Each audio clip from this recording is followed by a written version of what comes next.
तेरे क्या थे बताना पड़ेगा। दुनिया से एक दिन तो जाना पड़ेगा। करम तेरे क्या थे बताना पड़ेगा।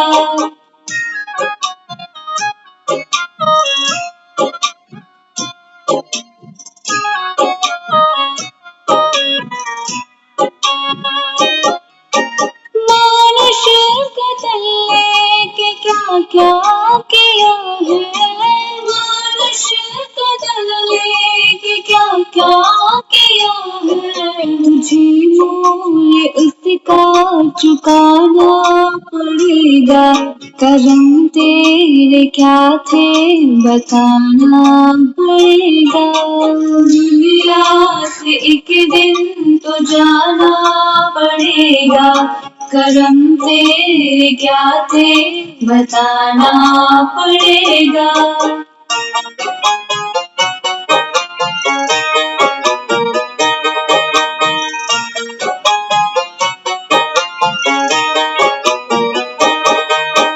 होगा हिसाब तेरे नेकी बदे का।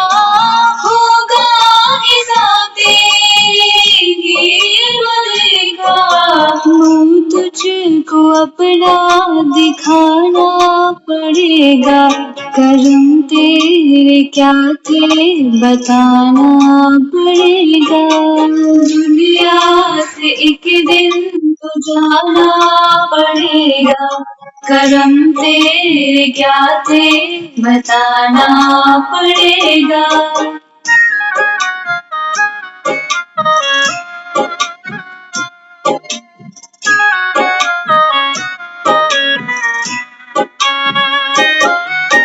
माटी का तन फिर भी इतना भरम था।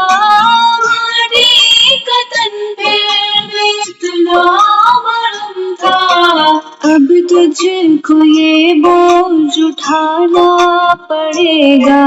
करम तेरे क्या थे बताना पड़ेगा।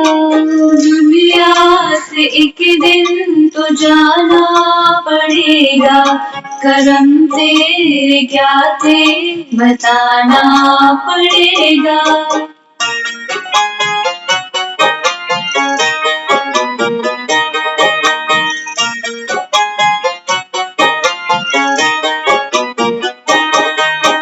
अपने पराए तुम में था भूला। अपने पराए तुम में था भूला। निर्मल नमन अब झुकाना पड़ेगा। करम तेरे क्या थे बताना पड़ेगा। दुनिया से एक दिन तो जाना पड़ेगा। करम तेरे क्या थे बताना पड़ेगा। दुनिया से एक दिन तो जाना पड़ेगा। करम तेरे क्या थे बताना पड़ेगा।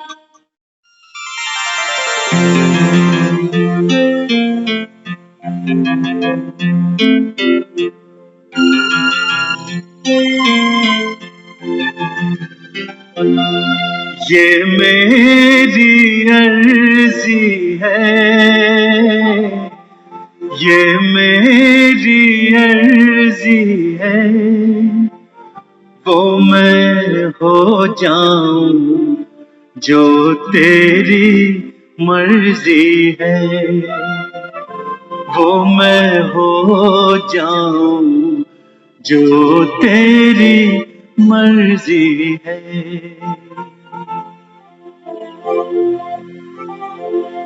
अब और न मन भटके। अब और न मन भटके। आंखें रख आई प्रीतम की चौखट पे। आंखें रख आई प्रीतम की चौखट पे।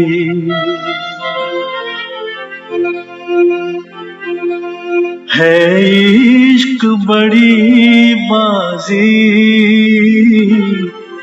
है इश्क बड़ी बाजी, राजी कर दुनिया या उसको कर राजी, राजी कर दुनिया या उसको कर राजी।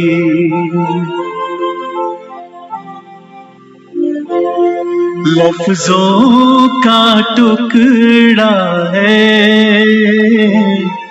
लफ्जों का टुकड़ा है, जिक्र प्यारे का अश्कों से होता है, जिक्र प्यारे का अश्कों से होता है।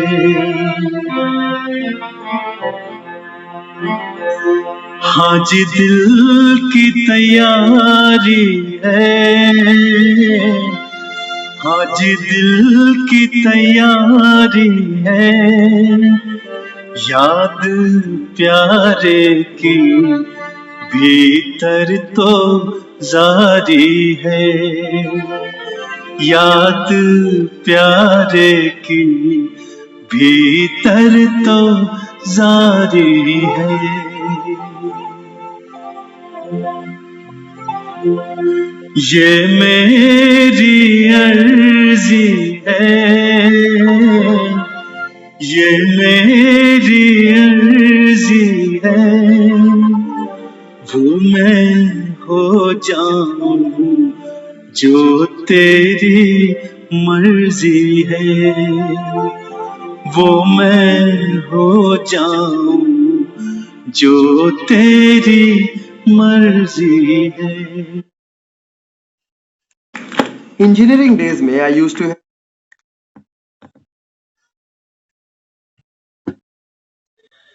इसके आगे की भी एक लाइन है, छम छम छम बारिश है, छम छम छम बारिश है, बाबा घर ले चल, हर बूंद सिफारिश है, बाबा घर ले चल, हर बूंद सिफारिश है, ये मेरी अर्जी है, वो मैं हो जाऊं जो तेरी मर्जी है। ओम शांति। ओम शांति दीदी। शांति। तो आज की मुरली हम लास्ट टाइम हमने छोड़ी थी मुरली गुरु प्रसाद, उसी को कंटिन्यू करेंगे।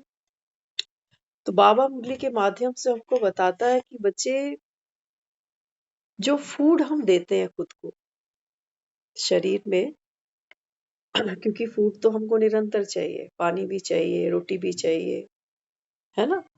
तो बाबा कहता है कि बच्चे ये जो शरीर को आहार देते हो ना, बाबा कहता है उसकी विधि बाबा हमको समझाता है। बाबा कहता है कि बच्चे जो बोल हैं वो आपके मुख का भोजन है। आप सारा दिन क्या बोलते हो? दुनिया में तो फूड का कितना ध्यान रखते हैं ना, पानी भी फिल्टर करके पिएंगे, हाइजीनिक फूड खाएंगे। वो बाबा कहता है कर्म ये तुम्हारे हाथ पांव का बाबा कहता है भोजन है। अभी गीत भी सुना ना, एक दिन तो दुनिया से जाना होगा, फिर जाकर के अपना लेखा जोखा सुनाना होगा। तो यहाँ देखो दुनिया कर्म किसको मानती है? वो कर्म उसको मानते हैं जो उन्होंने कर दिया, अच्छा किया, बुरा किया। लेकिन ज्ञान में हमको बाबा समझाता है बच्चे जो कर्म है उसका जो रूट है वो क्या है? हमारे संकल्प। कर्म तो आपने किया, लेकिन कर्म करते हुए आपकी भावना क्या रही? कर्म के पीछे कोई स्वार्थ था या ये था बदला उतारना, इसका बहुत एहसान चढ़ा है मेरे ऊपर, तो बदला हम भी उतार देते हैं। कर्म तो कर्म ही है, लेकिन कर्म की भावना क्या थी, फल उसका मिलना है। हम्म? तो बाबा देखो फिर समझाता है, जो विचार है ये आपकी आत्मा का भोजन है। हम्म? फिर बाबा ने बोला कि देखो चेक करो, जैसे राजाओं का भोजन होता है ना, उनको डायरेक्ट नहीं दिया जाता, पहले कोई होता है उसको टेस्ट कराते, फिर जाकर राजाओं को भोजन कराया जाता है। तो बाबा कहता है कि बच्चे आप कोई वीआईपी से कम हो, ईश्वरीय संतान हो संगम पर। हम्म? तो बाबा कहता है cooking is the best time to meditate, है ना। बाबा कहता है, लोग बाग कहते हैं कि बाबा हमको समय नहीं मिलता, हम कब मेडिटेशन करें। बाबा कहता है इसको क्या बना लो, बाबा कहता है इसको जीवन की शैली बना लो। मेडिटेशन कोई ऐसी चीज नहीं है, ऐसी कोई प्रक्रिया नहीं है कि हम सोचे कि हम खाते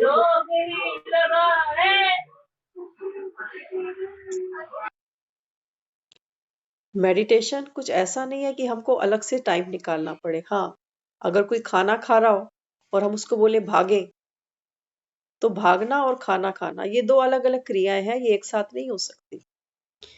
लेकिन बाबा जो हमको समझाता है मेडिटेशन क्या है, ये बाबा कहता है आपकी बुद्धि है सारी। बुद्धि तो सारा दिन दौड़ती है, खाते भी दौड़ती है, चलते भी दौड़ती है, बेड पे आराम से लेटे हैं तब भी दौड़ रही है ना। तो बाबा क्या कहता है, बाबा कहता है कि बच्चे मेडिटेट करो, खाते भी, खाना बनाते भी, खाना परोसते भी, कर्म योगी बनते जाओ। ये पुरुषार्थ बाबा कहता है बाप बच्चों से कराते हैं। तो बाबा कहता है कि भोजन बनाते समय सिर्फ हाथ नहीं धो। कई बार हम किचन में जाते हैं ना, तो आजकल तो 2 साल में सबको आदत पड़ गई हाथों को सैनिटाइज बार बार करने की। तो बाबा कहता है जब किचन में जाओ तो एक बार मन की भी धुलाई करके जाओ। अक कर, थक कर, पक कर तो जान ही रहे कि है घड़ी चढ़ती आगे, फटाफट बनाए जान छूटे। तो बाबा कहता है मन धोकर रसोई में जाओ। हम्म? फिर आगे देखो आज बाबा क्या समझाता है। आगे बाबा कहता है खाना एक ऐसी चीज है, ये कुछ ऐसा नहीं कि वस्तु उठाए और सामने डाल दिया अंदर, ये हमारी शरीर को ऊर्जा देती है। हम्म? तो बाबा कहता है जितनी पॉजिटिव एनर्जी अंदर डालोगे, उतना बाबा कहता है पॉजिटिव ही आपकी कर्मेंद्रियां बनेगी, मन शांत बनेगा। लेकिन उसकी एक क्रिया है। अब बाबा क्या समझाता है, देखो ये अनुभव हमने कई बार किया है। सपोज घर में कोई फोन आ गया, आता है कई बार, ये तो अनुभव कई किए हुए हैं इसलिए आपको शेयर कर रहे हैं कि अभी खाना बना रहे हैं कि कोई फोन आ गया कि कहीं दूर कोई रिश्तेदार शरीर छोड़ गया। अब ये फोन हमने तो सुन लिया, ठीक है। अब बुद्धि तो चलेगी उसकी तरफ, जो जो इंफॉर्मेशन उन्होंने दी सब कुछ दिया। लेकिन बाबा हमको क्या समझाता है, बाबा कहता है बच्चे मन की धुलाई करके खाना बनाओ। आपने सुन ली खबर, मन उसकी तरफ दौड़ रहा है, लेकिन बाबा कहता है जाने वाली आत्मा को उस समय बाबा कहता है क्या चाहिए। रोने धोने वाले तो वहां बहुत बैठे होंगे, है ना। तो बाबा कहता है यहां से उस आत्मा को पावरफुल, बाबा कहता है साकाश दो, है ना। और जिस आत्मा को आपने ये खबर देनी है ना, हम कई बार रुक जाते हैं, कहते हैं पहले उनको खाना खिला देते हैं, नहीं तो 2 रोटी खानी है, ये वो भी नहीं खाएंगे। करते हैं ऐसा, हम सब करते हैं कि पहले एक रोटी खिला दे, तब उसके बाद खबर देंगे इनको। पहले से ही दे दी तो ये रोटी भी स्किप कर जाएंगे। जाने वाला तो वापस नहीं आ सकता, तो हम क्या करते हैं, दूसरे की हेल्थ का ध्यान रखते हैं। यहां हम कैसे हो जाते हैं, यहां हम क्या स्वार्थी हैं या निर्मोही हैं, क्या कहोगे इसको। हम्म? क्या कहोगे इसको, ये हमारी स्थिति है। इस स्थिति को बाबा कहता है पावरफुल स्थिति, कि भावुक हम भी हुए, हमने अपने इमोशंस को समेटा, उस आत्मा को उस समय जो चाहिए था वो उसको दिया। अब जो सामने आत्मा बैठी है खाना खाने के लिए, वो तो अनअवेयर है अभी, तो कम से कम उसकी भी सेवा कर दें, 2 रोटी खिला दें। तो 2 रोटी खिलाने के बाद उनको बता दें। तो अगर बताते समय या देते समय अगर अपने वो इंफॉर्मेशन उनको दी ना, तो वो खाना हो सकता है पहले तो रिजेक्ट कर दे। रिजेक्ट नहीं भी करे, सामने वाला प्रेशर डालता है नहीं रोटी खाओ रोटी खाओ, तो वो खाएगा रोटी, लेकिन उसकी भूख खत्म हो चुकी होगी। अब वो ये रोटी जो खाएगा ना, ये उसके मन में एक उदासी है, एक दुख है, फटाफट भागने की है कि मैं कुछ भी करूं वहां दौड़ लगाऊं। फिर 10 लोगों को और फोन करने की भी मन में हलचल है कि इसको भी बताऊं, उसको भी बोलूं, इसको भी बोलूं।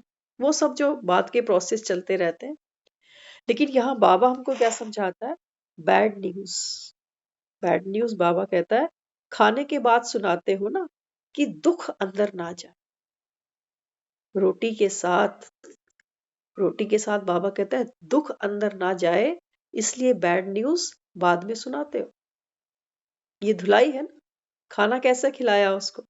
खाना उसको खिलाया पॉजिटिव।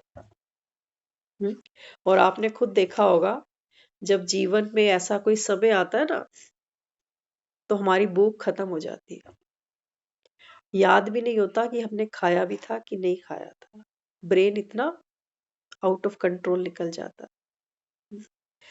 तो बाबा कहता है खाने की वाइब्रेशंस को दूर करो बनाने वाले से। अब ये तो हमारी अपनी पर्सनल चीजें हैं जो हम आपस में जानते हैं, परिवार है। कई बार ऐसा भी होता है कि खाना कई बार हमें किसी और के हाथ का खाना पड़ रहा है। सपोज घर में हेल्प चाहिए किसी की, तो हम कोई मेड को रख लेते हैं, है ना? कुछ ऐसा होता है। या कई बार आजकल तो घर का आदमी भी खाना बनाता है ना, तो बहुत खुशी से नहीं बनाता वो भी दुख मानकर नई नई बहुएं ले आते हैं घर में। सब अनुभवी हैं, है ना? तो बाबा कहता है जब खाना आपको किसी और के हाथ का भी खाना पड़ रहा है ना, बाबा कहता है बनाने वाले की वाइब्रेशन से उसको बाबा कहता है क्लीन करो। ये समय आ चुका है कलयुग में। कोई हमको वो प्यार से परोस के नहीं देता कि एक रोटी प्लीज और खा लो ना, एक खा लो ना। कहता जान छोड़, जल्दी जल्दी खत्म कर। था।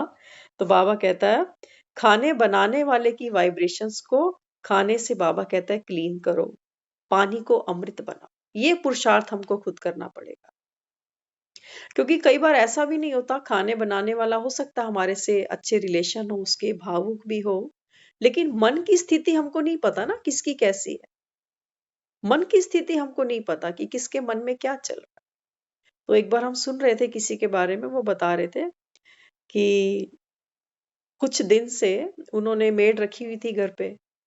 तो मेड को जैसे होता ही है, आए दिन कोई ना कोई एडवांस चाहिए, कुछ खर्चा चाहिए। तो वो अपने जो उसका घर का मालिक था उसको कह दी थी कि मुझे 1 महीने का आप एडवांस दे दो, मेरे घर में ये प्रॉब्लम है, ये प्रॉब्लम है। तो कहने लगे, कहते हैं मैंने उसको बोला 10-15 दिन रुक जा, दे देंगे। तो 10-15 दिन जब वो खाना बनाती रही ना, तो खाना बनाने के समय उसके मन में एक ही पीड़ा होती थी कि ये पैसे कब देंगे, पैसे कब देंगे, मुझे अर्जेंट चाहिए, ये देते क्यों नहीं, देते क्यों नहीं, देते क्यों नहीं। तो 15 दिन तक उसका यही जो मूल मंत्र था, वो खाने में चलता गया। खाना बनाते समय यही संकल्प अंदर चलते गए कि खाना तो ये खा ही रहे हैं, सेवा तो मैं कर ही रही हूँ, लेकिन ये एडवांस मुझे क्यों नहीं देते।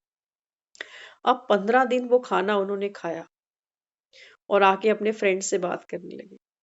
कहते कुछ दिन हो गए, मन ना बड़ा उदास सा लगने लगा। बोले क्यों? कहते पता नहीं कोई चिंता सताती है मन में।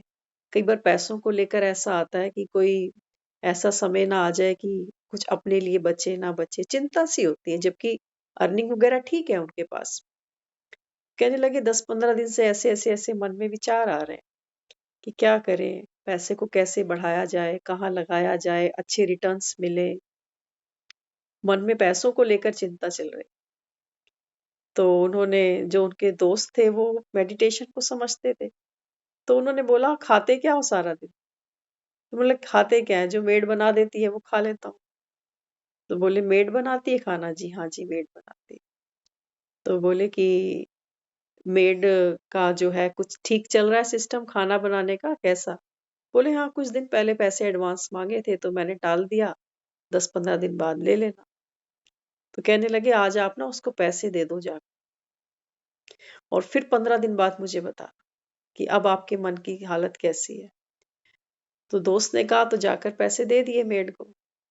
अब उसका जो काम रुका हुआ था वो बन गया। अब मेड के अंदर वो थॉट नहीं आता था कि ये पैसा क्यों नहीं दे रहा, पैसा क्यों नहीं दे रहा। तो 10 दिन बीते, 12 दिन बीते, दोस्त को फिर से मिला।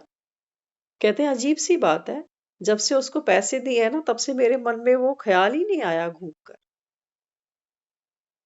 तो ये है वो एनर्जी जो खाना बनाने वाला दूसरों को थाली में परोस के दे जाता है। इसीलिए बाबा कहता है बच्चे जब रसोई में जाओ ना, एक बार मन को धो लो कि मन में मेरे कोई चिंता तो नहीं है। ये चिंता हम बच्चों को भी दे देंगे। इसमें सिर्फ मेड की बात नहीं है, क्योंकि आज ऐसा कोई इंसान भी नहीं है जिसके अंदर वेस्ट थॉट चलता नहीं है। सबके अंदर चलता है कोई ना कोई परेशानी, कोई ना कोई चिंता, कोई ना कोई लगाव, कोई ना कोई झुकाव, कोई ना कोई घृणा, नफरत, क्रोध, ये हम सबके अंदर चल रहा है। इसीलिए बाबा कहता है ये रावण राज्य जो है ना बढ़ता चला जा रहा है। हम परोसते हैं, सेवा करते हैं दूसरों की, लेकिन देर नहीं लगती हमको ये जताने में कि बना के खा लेना कल से अपने आप, देखूंगी कौन खिलाता। हम्म, है कि नहीं है ये सब? हाँ। तो यहाँ बाबा हमको क्या समझाना चाहते हैं? बाबा कहते हैं बच्चे जो भी खाना बना रहा है, भले ही वो हमारा बहुत प्यारा भी कोई है, नो डाउट, लेकिन हर आत्मा है तो कमजोर ना इस समय। तो हो सकता है मन कभी उदास भी हो, कभी कोई चिंता भी खा रही हो। तो बाबा कहता है एक बार जब आपके पास थाली आए, उस समय बाबा कहता है इसको क्लीन करो। तो क्लीन कैसे करेंगे? वैसे नहीं करेंगे कि 5 बार ओम शांति बोल लिया और हो गई क्लीन, नहीं। बाबा कहता है प्रॉपर विधि पता होनी चाहिए तुमको। भक्त भी मंदिर में जब भोग लगाते हैं ना, तो उनको जो आइडिया है वो बेचारे उतना कर देते हैं, पर्दा लगा देते हैं पहले तो कि कोई देखे ना देवी देवताओं को खाता हुआ। फिर पीछे से गीत गाते हैं, आओ भोग लगाओ मेरी मैया, ऐसा भोग लगाओ सब अमृत बन जाए मेरी मैया। हाँ। तो फिर क्या कहते हैं आगे? आगे ये भी सुनाते हैं कि भी भीलनी के बेर सुदामा के तन मन, हाँ, रुच रुच भोग लगाओ, कि जैसा भी बना रुचि करके खाओ, ये सोच के नहीं कि ये ऐसा क्यों बना, ये वैसा क्यों बना। फिर दुर्योधन का मेवा त्यागा, साग विदुर घर खाए। ये सब याद दिलाया, देवी देवताओं के ये लक्षण दिखाए गए। सब भक्तों के बीच सामने आकर दरस दिखाओ। ये भोग की महिमा गाते हैं भगत, जिन बेचारों को पता भी नहीं है। हाँ। तो बाबा यहाँ आपको क्या समझाता है? बाबा कहते हैं जब आपके सामने थाली आए ना, आप कौन हो? वुड बी देवता, आने वाले सत्युग के देवी देवता बाबा कहता है तुम ही हो। तो तुम्हारा भोजन कैसा होना चाहिए? चाहे बाबा कहता है कोई क्या भी बना के ले आए, कौन भी बना के ले आए, बाबा कहता है आप इसको एनर्जाइज करो। किसकी याद में खाओ? एक बाप की याद में। तो सबसे पहले इसको कैसे करेंगे प्योरीफाई? तो बाबा कहता है अपने को आत्मा जानकर बाबा को याद करो। बाबा कैसा है? सूर्य के समान है। हाँ। तो बाबा कहता है जब सूर्य को याद किया तो सूर्य की सारी किरणें देखो उस खाने की थाली के ऊपर आ गई है। सुख की किरणें, शांति की, प्रेम की, कल्याण की, सारी किरणें उस थाली के अंदर है। वो सिर्फ एक रोटी सब्जी दाल फुल्का नहीं है। अब उसमें देखो ये क्या बन गया, ये प्रभु प्रसाद बन गया। पानी को भी बाबा कहता है एनर्जाइज करो। उसके बाद बाबा कहता है अब ये साधारण खाना नहीं है, ये ब्रह्मा भोजन है, इसको देवता स्वीकार करते हैं। तो बाबा कहता है ये है आपकी प्यूरिफिकेशन। 2 मिनट का समय ही लगता है, कुछ मुख से बोलने की जरूरत नहीं है कि सामने वाले को कुछ दिखाना बताना। बस अंदर अंदर संकल्प करो बाबा की पावर्स इस खाने में, और अब मैं इस खाने को खाने जा रहे। तो बाबा की ताकत मेरी पूरी बॉडी में लहू बन के दौड़ेगी। है मुश्किल? कुछ भी मुश्किल नहीं है। हम्म। तो बाबा कहता है बाप को याद कर भोजन करो तो ताकत मिलेगी। दैवी गुण धारण कर खान पीन भी अच्छा चाहिए। आस नहीं रखनी कि मैं फलानी चीज खाऊं। अभी सुना ना, दुर्योधन का मेवा त्यागा, साग विदुर घर। वो भी कहते हैं ऐसा साग था जिसमें नमक भी नहीं था, वो भी उसको पता नहीं चला कि इसमें नमक है कि कम है कि क्या है। तो बाबा कहता है बच्चे ऐसे देवी गुण धारण करने हैं कि खान पीन में कोई आस नहीं, आसक्ति नहीं कि ये फलानी चीज मिले तो मैं खाऊं। कई लोगों को देखते हैं ना मुंह में दांत नहीं होते, तरसते रहते हैं बादाम अखरोट को। हम्म। तो फिर नकली दांत लगाकर कर लेते हैं काम, लेकिन वासना तो तब भी नहीं मरती। हम्म। सिर्फ पेट पूजा करने से क्या फायदा? भोजन पर भी बाप की याद हो। कहते हैं ना पेट पूजा कर लेते हैं, बाबा कहते हैं बच्चे उससे क्या फायदा? भोजन पर भी बाप की याद हो। आपकी विशेषताएं व गुण प्रसाद है, उन्हें मेरा मानना ही देह अभिमान। बाबा कहते हैं जो भी आपके अंदर गुण है, विशेषता है, आप रोज मुरली सुनते हो ना, ये आपके अंदर बहुत बड़ी विशेषता है, कोई साधारण बात नहीं होती है। हाँ, तो बाबा कहता है ये जो विशेषता है ना, ये सोचो ये भी प्रभु प्रसाद है जो हमको मिला। हम्म तो यहाँ बाबा कहता है 36 प्रकार का भोजन भी इस ब्रह्मा भोजन के आगे कुछ नहीं है। 36 प्रकार का भोजन, बाबा कहता है इस ब्रह्मा भोजन के आगे कुछ भी नहीं है। प्रसाद की वैल्यू अंतिम जन्म में भी भक्त आत्माओं के पास कितनी है? बाबा कहते हैं तुम्हारे मंदिरों का प्रसाद आज भी देखो, कलयुग के अंतिम चरण में दुनिया कितना रिस्पेक्ट देती है आपके प्रसाद को। वैसे किसी चीज को मना भी कर देते हैं, हमें शुगर है, हम लड्डू नहीं खा सकते, लो उनके सामने प्रसाद का नाम, तो मना नहीं करते, थोड़ा सा तिनका तोड़ के जीभ पे रख लेते हैं। तो बाबा कहते हैं देखो आपके प्रसाद की कितनी वैल्यू है। जो जगह उन्होंने पाया, मुझे याद करके खाना बनाओ। हम्म, तो बाबा कहता है बच्चे खाना भी कैसे बनाना, मुझे याद करते हुए। आपकी विशेषताएं प्रभु प्रसाद है, इन्हें सिर्फ स्वयं प्रति यूज नहीं करो, बांटो और पढ़ाओ, क्योंकि जो प्रसाद होता है ना, वो बांटना चाहिए। हम्म तो इसलिए बाबा कहता है जो भी आप में विशेषताएं हैं इनको बांटो, ये बांटने से बढ़ जाएगी, बरकत आएगी तुम्हारे पास। हम्म बच्चे भोजन के समय बाबा को भूल जाते, बाबा को ना खिलाने से माया भोजन खा जाती है और माया शक्तिशाली हो जाती है। देख लो बाबा क्या कहता है। बाबा कहता है खाना खाते समय कई लोग क्या करते हैं, वो एक बार उच्चारण कर लेते हैं, जिसको भी इष्ट को मानते हैं अपने, एक बार हाथ जोड़ लेते हैं और फिर शुरू हो जाते हैं, फिर उनको उसकी ख्याल भी नहीं आती। हाँ, तो बाबा यहाँ क्या कहता है, बाबा कहते हैं बच्चे सिर्फ एक निवाले की बात नहीं है। बाबा कहता है आखिरी निवाले तक बाप को साथ बिठाओ, नहीं तो बाबा कहता है माया खाना खा रही है और माया शक्तिशाली बन रही है। हम्म फिर किन किन चीजों के पीछे भागते हैं, कुछ मीठा भी चाहिए, ये सब्जी अच्छी नहीं है, ये रोटी ठीक से बनी हुई नहीं है। हाँ, बाबा कहता है ये सब माया है, माया खा जाती है और माया शक्तिशाली बन जाती है। कहते हैं आज खाना इतना अच्छा नहीं था जितना कल बना था, खा भी लिया, आनंद भी नहीं आया, जिसने बना के दिया था वो भी बेचारा दुखी हुआ। हम्म तो यहाँ बाबा कहता है फिर माया भोजन खाती है, जिससे वह बलवान बन जाती है। जो खिलाता है पहले तो उसको खिलाना चाहिए, प्रैक्टिस होगी रात में जागने से। बाबा कहता है तुमको कौन खिलाता है? भक्त भी कहते हैं भगवान के लिए कि तेरा ही दिया खा रहे, तेरा लाख लाख शुक्र मना रहे। तो बाबा कहता है तुम किसके घर से खाते हो? बाप के घर से खाते हो, कहाँ से खाते हो? हम्म तो बाबा कहता है जो खिलाता है पहले उसे खिलाना चाहिए, अभ्यास पड़ जाएगा तो दिन में भी याद रहेगी। देखो खाना बनाने के लिए ना सबसे बड़ी जो चीज चाहिए ना, गुण जो चाहिए, वो चाहिए प्रेम और विनम्रता। खाना हमको कैसा बनाना आता है, हम स्वाद बना पाते हैं कि नहीं, हलवाई वाला टेस्ट उसमें आता है कि नहीं, वो सब नहीं। हम्म? कई बार होता है ना, हम स्पाइसी खूब बना देते हैं, ऑयली खूब बनाते हैं, तो सोचते हैं सामने वाले को मजा आ जाएगा। लेकिन यहाँ बाबा हमें क्या सिखाता है, कहते हैं गुरुद्वारों में जाते हैं ना, तो देखो गुरुद्वारों में कितनी अच्छी एक रस्म है। हम जब जब गुरुद्वारे गए हैं, हमने वहां कड़ा प्रसाद जरूर खाया। खाया, कड़ा प्रसाद सबको मिलता है, सबको मिलता है। कोई फर्क नहीं पड़ता कि आप बाणी को पढ़ के गुरुद्वारे जाते हो या नहीं जाते, आप नितनेमी हो या नहीं हो, आप स्नान करके गुरुद्वारे गए हो या ऐसे ही चले गए, आप ठीक से कपड़े पहनकर वहां गए हो या गरीबी में गए हो, वहां कोई फर्क नहीं पड़ता।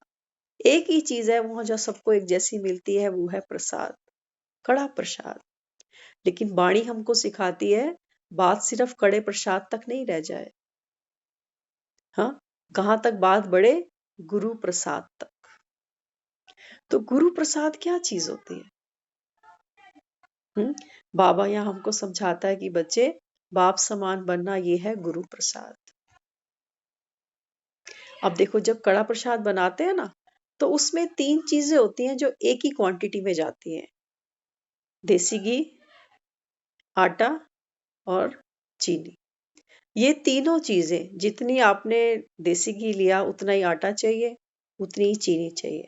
लेकिन चौथा एक ऐसा आइटम है जो हमको 3 गुना चाहिए, वो है पानी। अगर हमने 1 पाव देसी घी लिया है, तो हमको 1 किलो पानी चाहिए होगा। अब ये पानी क्या है? ये पानी है वास्तव में विनम्रता। हम्म तो खाना बनाते समय, खाना परोसते समय हमारे अंदर विनम्रता का भाव होना चाहिए। अगर वो नहीं है, मन पर बोझ है, तो फिर दूसरी आत्मा भी क्या करेगी? वो बोझ उठाएगी। कई बार हम कहते हैं घर के लोगों को कि खाना खा लो, अगला कहता है कि मैं खा के आया। तो हम कहते हैं हमने इतनी मेहनत से बनाया और तूने खाया ही नहीं। तो कहेगा मैं क्या करूं, मैं पहले से ही खा लिया ना, अब कितना खाऊं? हाँ, तुमने बोझ समझ के खाया, बोझ समझ के मुझे खिलाना भी चाह रहे हो। तो ये जो भावना हमारे अंदर आती है ना कि हाय मैंने मेहनत की और इसने खाया भी नहीं। बाबा कहता है बच्चे ड्रामा कल्याणकारी, तुम्हारी खुशी बाबा कहता है गायब नहीं होनी चाहिए। हम्म तो अगर हमारा हमारा मन में उदासी नहीं होगी, लाइटनेस होगी, तो सामने वाली आत्मा भी लाइट रहेगी। नहीं तो कई बार तो वो बताते हुए भी डरते रहते हैं कि बाहर से खाकर आए। वो कहते हैं अभी मन नहीं है, बाद में देख लेंगे। अगर एकदम बोल दिया कि बाहर खा के आए हैं, तो कहेंगे हमें पहले बता देते। है ना, यहाँ वेस्ट नहीं जाता। अच्छी बात है, इन्फॉर्म करना चाहिए, लेकिन कई बार हालात ऐसे होते हैं कि नहीं पता पाते। इसलिए बाबा यहाँ समझाता है बच्चे, अभ्यास पड़ जाएगा तो दिन में भी फिर याद रहेगी। अक्सर हम भूल जाते हैं। तो बाबा कहते हैं खिचड़ी आम मिठाई खाएंगे, ऐसे थोड़ी शुरू में याद किया और फिर खल्लास। बाबा कहता है आप कुछ भी खाओ, खिचड़ी खाई, आम खाया, मिठाई खाई। बाबा कहता है ऐसे नहीं कि एक बार याद किया। हाँ, जैसे कई लोग होते हैं ना, मंदिर में कुछ पड़ा होता है, मंदिर से उठा के प्रसाद समझ के खा ले। लेकिन बाबा कहता है बच्चे यहाँ तो आपको अंत तक आपको मुझे याद करना पड़ेगा। शुद्ध पवित्र खान पान होना चाहिए। दाल भात सबसे अच्छा है। बाबा कहता है आपका खाना कैसा होना चाहिए? शुद्ध और पवित्र। अब शुद्धता की बात सिर्फ इतनी नहीं है कि प्यार से सफाई से बना हो, बाबा को याद करते बना हो, बाबा की याद में ही किसी को दिया हो। अब बात आती है खाने की। खाते समय भी हमारे मन की स्थिति हमको चेक करनी पड़ेगी कि खाना खाते समय, कई लोग तो आजकल क्या करते हैं, टीवी देखते रहते हैं। बहुत लोग, बच्चों की तो हम बात ही नहीं करते, बच्चे तो अब एडिक्टेड हो ही चुके हैं मोबाइल और टीवी के। लेकिन घर के बड़े भी, एक तरफ खाना चलता है, एक तरफ टीवी चलता है, एक तरफ मोबाइल चलता है। तो क्या सोचते हैं, क्या सोचते हैं हम? बाबा हमें समझाता है बच्चे ये खाना अंदर नहीं जा रहा, जो तुम सामने आंखों से देख रहे हो ना, वो सब अंदर जा रहा है। और अंदर क्या जा रहा है? इस समय क्या दिखाते हैं टीवी चैनल्स पे? सीरियल्स देखो तो वहां पर क्या है? घर के कॉन्फ्लिक्ट्स। समाचार सुनो तो दुनिया में क्या है? दुख है, कला है, कलेश है, भ्रष्टाचार है, धोखाधड़ी है, लूट मार है, लूट कसौटी है, सब कुछ यही चल रहा है। तो बाबा कहता है ये अन्न भीतर जा रहा है। इसीलिए बाबा हमको समझाता है जब खाना खाओ, जैसे पूजा करते हैं ना, तो पूजा कैसे माहौल में की जाती है? एकदम शांत माहौल में, ना टीवी की आवाज, ना कोई फोन, ना कोई बातचीत। कहते हैं हम पूजा कर रहे हैं। और जब पेट की पूजा करते हैं तो टीवी भी चाहिए, मोबाइल भी चाहिए, किसी से बात भी करेंगे, किसी से झगड़ा भी करेंगे, किसी को जवाब भी देते जाएंगे। पेट की पूजा हम ऐसे करते हैं। और पेट क्या है? ये सेंट्रल गवर्नमेंट है हमारे शरीर की। जैसी सेंट्रल गवर्नमेंट होगी ना, बाकी स्टेट गवर्नमेंट वैसी ही बन जाएंगी। तो हमको बहुत ध्यान देना पड़ेगा। बाबा कहता है जिस समय आप खाना खाओ ना, उस समय मन आपका शांत होना चाहिए। उसके लिए शुक्राने का भाव होना चाहिए कि परमात्मा, ऐसे दुनिया में कितने प्राणी हैं जो बेचारे ढंग से खाना नहीं खाते, होटलों के बाहर खड़े रहते हैं बच्चे भूखे, कि कुछ गिरा हो, किसी ने कुछ फेंका हो तो हम उठा के खा लें। है ऐसी दुनिया कितनी भी। हाँ, और हमको जो खाने को दिया ना उसने, हमारा उसमें वो भाव नहीं रहता कि हाँ हमें मिला। हमारी तबीयत ढीली है लेकिन फिर भी वो हमको खिचड़ी दलिया कुछ ना कुछ तो दे ही रहा है। तो बाबा हमें क्या क्या समझाता है। बाबा कहते हैं सबसे पहले मन में आपके शांति का, करुणा का भाव, संतुष्टता का भाव, कि 2 टुकड़ रोटी मिली, प्रभु अहो भाग्य। बाकी 7 तो कुछ ले नहीं जाना। बाबा कहता है 36 प्रकार के जो व्यंजन है ना, वो भी ब्रह्मा भोजन के आगे कुछ नहीं है। इसलिए देखो भक्त जो है मंदिरों में जो प्रसाद मिलता है उसकी कितनी महिमा करते हैं। कभी अटवट निकालते, गुरुद्वारों में रोटियां बनती हैं, कैसी कैसी बनती हैं, मशीनों पर भी बनती हैं, साथ संगत आके सेवा भी करती है, तो फुलके कैसे होते हैं कई बार। फिर भी क्या मांगते हैं, वाहिगुरु प्रसादा, वाहिगुरु प्रसादा। हम्म? तो इसलिए बाबा कहता है बच्चे ये जो भोजन आपकी थाली में भी आया ना, वहां तो सोचते हैं पता नहीं किसने दान किया होगा, किसने बनाया होगा, और कौन हमारे सामने ये लेकर आ रहा है, तो सबको शुक्राना करते हैं। बाबा कहते हैं सेम हेयर, पता नहीं किसने ये खेतों में उगाया होगा, क्या मालूम कौन से ट्रक में चढ़कर ये सब आया होगा, कौन सी मंडी से आकर किस भैये ने आकर हमको ये बेचा होगा। हाँ, तो बाबा कहता है कितनी बड़ी चेन है, सबका शुक्राना करो। इसलिए बाबा समझाता है कि बच्चे उस समय खाना खाते समय हमारे मन की स्थिति कैसी होनी चाहिए, पावरफुल। ऐसा नहीं खा तो ये रहे हैं लेकिन खाना कुछ और चाहते हैं, वासना कहीं और भाग रही है कि वो तो वो सब्जी खा रहे हैं, हमें ये तो मिली। इसलिए बाबा यहाँ समझाते हैं दाल भात सबसे अच्छा है। याद में रहकर भोजन बनाओ तो खाने वाले का हृदय शुद्ध हो जाएगा। बाबा कहता है अगर मेरी याद में बैठकर आपने खाना बनाया, और पहले ना माताएं घर में करती थी ये सब, हमने सुना है कई बार। वो उस समय तो चूल्हे होते थे, लकड़ियां काटती थी, वो लकड़ियों से खाना बना, इतनी मेहनत होती थी। आज जैसा नहीं कि आज तो लाइटर की भी जरूरत नहीं है, ऐसे ही ऑटोमेटिक चूल्हे जल जाते। लेकिन आज उतनी शक्ति नहीं है। कहते हैं घर में 1 या 2 बच्चे ही अच्छे। और वो भी ऐसे बच्चे हैं जो घर का खाना खाना जानते भी नहीं है और खाना चाहते भी नहीं। माँ बाप भी खुश हैं, चलो जान छुटी। हाँ, तो यहाँ बाबा हमको ये समझाते हैं।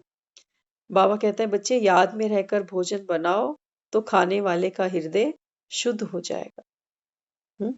भोजन पर बहुत मदार है, देवता भी ब्रह्मा भोजन खाकर देवता बने हैं। तो सेंटर्स पे हम जाते हैं, हफ्ते में 3 या 4 बारी तो वहां ब्रह्मा भोजन हो ही जाता है। अभी दीपावली पे तो लगातार चलता रहा, गोवर्धन पूजा पे भी वहां कड़ी चावल बने। तो हम सब तो बाबा के जो बच्चे बने, बाबा कहता है ब्रह्मा भोजन खाकर देवता बन जाते हो, क्योंकि वो जो भोजन बनता है ना, वो सुबह अमृत वेले बनता है 4 बजे। बाबा को याद करते हुए पवित्र आत्माएं, ब्राह्मण आत्माएं वो भोजन बनाती हैं। ऐसे नहीं जैसे हम हलवाई रखते हैं। हलवाई देखा आपने कैसे खाना बनाते हैं? हाँ, बगैर नहाए धोए, हाथ में बीड़ी होती है उनके, कैसा भोजन बनाते हैं।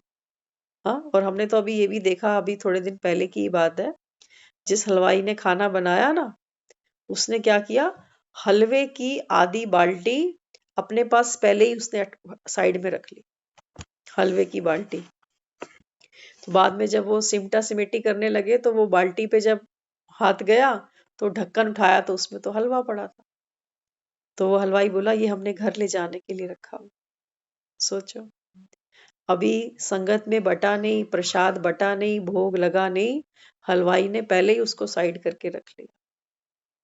तो ये बनाने वाले की नीयत देखो, और यही खाना हम खा रहे हैं, है ना। इसलिए बाबा कहता है आपकी खाने पर बहुत, बाबा कहता है इसलिए जब देवी देवताओं का मंदिरों में भोग बनता है ना, तो बहुत पवित्रता से बनाया जाता है। बर्तन एकदम नए साफ रखेंगे, मसाले एक्यूरेट। कई लोग तो देखती हूँ नवरात्रों में वो नमक भी रेगुलर वाला यूज नहीं करते, इतनी परहेज करते हैं कि देवी देवताओं का भोजन कैसे होना चाहिए, एक्यूरेट, एकदम पूरी प्योरिटी का वो ध्यान रखते हैं।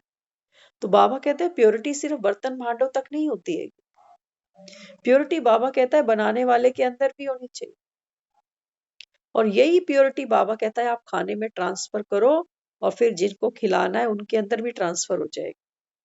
तो देखो कितनी बड़ी ये सेवा की एक इंसान, कोई छोटी सेवा है ये बहुत बड़ी सेवा है। क्योंकि दुनिया कहती है पेट पूजा करें, लेकिन पेट पूजा भी पवित्रता से की जानी चाहिए, ये कोई नहीं जानता। होटलों पे जाते हैं, ऑर्डर देते हैं, आजकल तो ऑनलाइन पेमेंट हो जाती है, किसी को कोई फर्क नहीं पड़ता आपको खाना पसंद आया कि नहीं, आपने खाया कि नहीं, कोई फर्क नहीं पड़ता। वहां मनी माइंडेड बैठे हैं बेचने वाले, और हम यहाँ बैठे हैं रेडीमेड खाने वाले। वो प्यार नहीं है उसके अंदर, वो अपनापन नहीं है उसके अंदर, वो स्वाद भी नहीं है। जो खाने वाले हैं वो जानते हैं कि रेडीमेड होटलों में वो खाना नहीं मिलता। हम तो यहाँ तक देखते हैं जितने पैसे वाले लोग जिनको कोई कमी नहीं है, वो ऐसे ऐसे लोग हमने देखे कि वो सुबह वन टाइम खाना बनवाते हैं, वन टाइम कहते हैं रात का भी बना दे, यही हम गर्म करके खाएंगे। और कई बार पार्टी शादियों में जाते हैं ना, बिना खाए वापस आते हैं वो लोग। वो बहुत ज्यादा हेल्थ कॉन्शियस है, वो ज्ञान को नहीं समझते, लेकिन उनको ये पता है कि घर जैसा खाना हमको बाजारों में नहीं मिल सकता। तो यहाँ बाबा भी हमको यही समझाता है कि बच्चे अगर देवी देवता, बाबा कहता है वैसे देवी गुण चाहिए तो खाने में हमारी आसक्ति नहीं होनी चाहिए। ज्यादातर से जब कोई शरीर छोड़ता है, कपड़ों के प्रति उसकी रुचि नहीं होती, क्योंकि बीमार आदमी का कपड़ों से वैसे ही मोह भंग हो जाता है। उसकी रुचि कहाँ होती है? तो खान पीन में अटकी पड़ी है, या फिर धन दौलत, कोई गोल्ड शोल्ड या बच्चे, ऐसी चीजों में अटकी पड़ी रहती है। तो बाबा हमको क्या बनाना चाहता है यहाँ पर अभी? मर्जीवा। तो सबसे पहली कड़ी बाबा कहता है ये जो जीभ है ना, ये जब बच्चा दुनिया में आता है सबसे पहले ये जीभ अपना काम शुरू करती है। एट ए टाइम बच्चे को दूध चाहिए, दांत तो बहुत बाद में आते हैं, और जब दुनिया से जाने लगते हैं तो दांत हमारे पहले ही गिर चुके होते हैं, लेकिन जीभ फिर भी चलती जाती है। कहते हैं ना अब खाया नहीं जाता, तो कई लोग दही से काम चलाते हैं, कुछ केले से काम चलाते हैं, ये दांत तो है नहीं अभी। तो ये जीभा हमारी ऐसी कर्मेंद्रिया है जो सबसे ज्यादा जो वर्किंग में रहती है। इसलिए बाबा कहता है बच्चे इसकी आसक्ति तोड़ो कि फलानी चीज मिली नहीं, फलानी चीज खानी चाहिए थी। हाँ, कई बार लंगरों में भी देखो एक सब्जी खत्म हो जाती है, तुरंत वो सेकंड सब्जी शुरू कर देते हैं। सामने वाला क्या कहता है? कहता हमें पहली वाली तो मिली ही नहीं, वो तो पहले ही खत्म हो गई, है ना।